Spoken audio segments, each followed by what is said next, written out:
최근에 정부가 상저하고라고 거의 한 10개월 정도 외치다가 꼬리를 내리고 있습니다.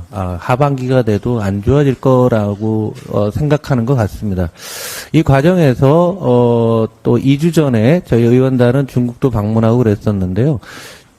중국이 리오프닝 되면은 한국 경제가 좋아질 것이다. 이 얘기를 거의 앵무새처럼 반복을 했었습니다. 근데 중국이 어떤 상황인가, 그리고 경제 외교나 의원 외교는 어떻게 해야 되는지, 좀 잠깐 오늘 말씀드리도록 하겠습니다.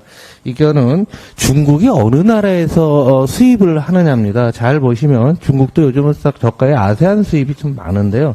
파란색 한국의 수입은 2017년부터 이렇게 하락했습니다. 요거는 사드가 발생한 그 이후부터인데요. 이때부터 한국의 소비재라든가 한류 관련된 물건들, 그리고 중간재도 함께 줄기 시작했습니다. 이번에 의원 외교에서 방문해서 중국의 그 관계자들한테 정말 세게 얘기했습니다. 당신들이 사드 때 너무 강하게 나와서 한중 국민들 간의 관계가 나빠졌다. 이번에도 그러면 절대 안 된다. 국민 간에는 서로 좋은 감정을 가져야 된다. 이런 얘기를 했었는데요. 제가 주목해서 말씀드리고 싶은 것은 이 빨간색입니다. 유럽입니다. 중국이 유럽에서의 수입은 꾸준한 상태입니다. 그런데 전체 수입의 비중이니까 금액은 늘어났다라는 거죠. 그런데 최근에 이제 코로나 때문에 좀 줄었던 거고요. 그럼 유럽에서 뭘 수입하는데?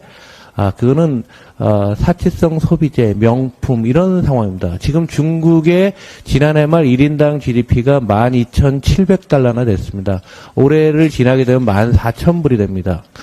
여러분이 알고 계시는 북경, 베이징, 심천 같은 데는 1인당 그 도시 소득이 27,000불입니다. 올해 지나면 3만 불을 넘게 되는 그런 상황이에요.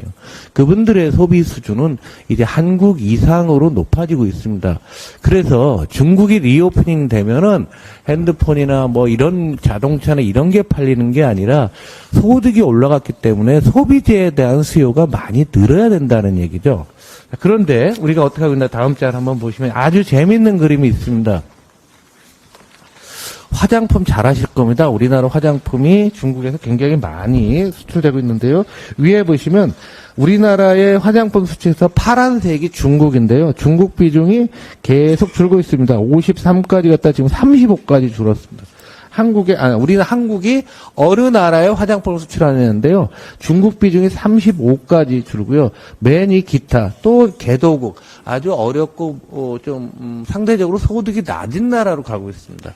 이 얘기는 한국 화장품의 브랜드 가치가 떨어지고 있고 중국에서 무슨 문제가 있다는 겁니다. 그런데 그 밑에를 보시면 중국에서는 화장품 수입 국가를 보면은 빨간 게 한국인데요. 2018년에 중국 전체 화장품의 23%를 한국 걸 썼는데 지금 11%로 반토막이 났습니다. 한국 화장품을 안 쓴다는 거죠. 대신 어디 거 쓰냐? 중간에 녹색 프랑스 거 20에서 28로 늘었습니다. 지금 요즘 중국에서 가장 히트치는 화장품은 로레알, 에스테로데 뭐 이런 겁니다. 아주 고급품들이 됩니다. 그러니까 중국의 소비 수준이 높았고 뭔가 내구재를 사는 게 아니라 중국 경제는 이제 소비와 관련된 거로 된다는 거죠. 그래서 화장품과 관련해서 오른쪽 그림을 한번 보시면은요.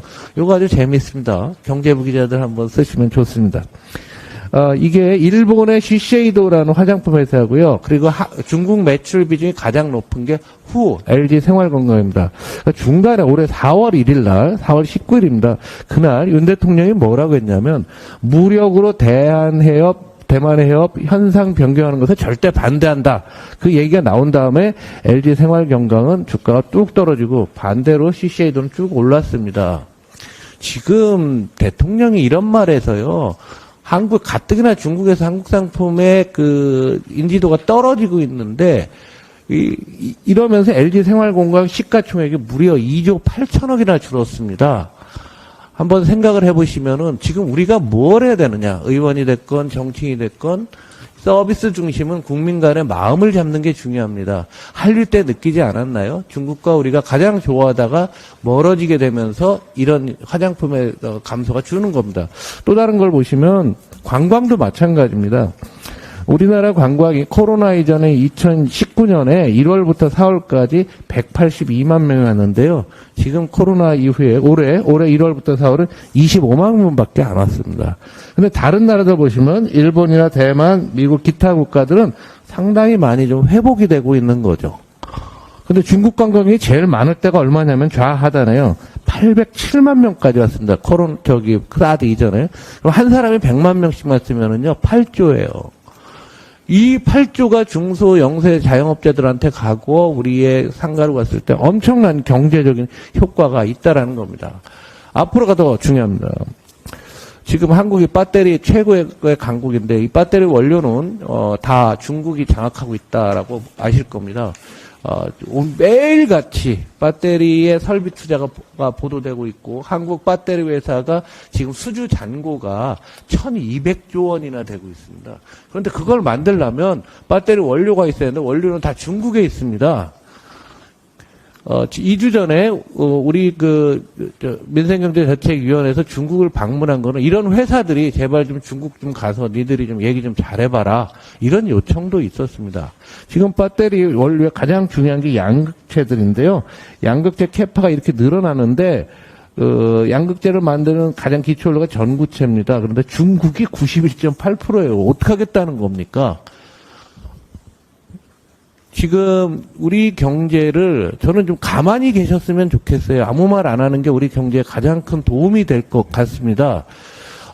경제 위기 어려워져서 민생도 어려워지고 또 우리 내수 시장도 매우 어려워지고 있는데 우리 더불어민주당이 추경을 하는 이유도 역시 이런 중국 관광객들이 더 활성화하게 되면은 더 많은 사람들이 와서 도움이 되기 때문에 저희들이 우리들의 민생을 살리기 위한 노력들은 앞으로도 계속될 거고 새로운 정책을 가지고 만나겠습니다. 경제는 민주당 경제 브리핑이었습니다. 감사합니다.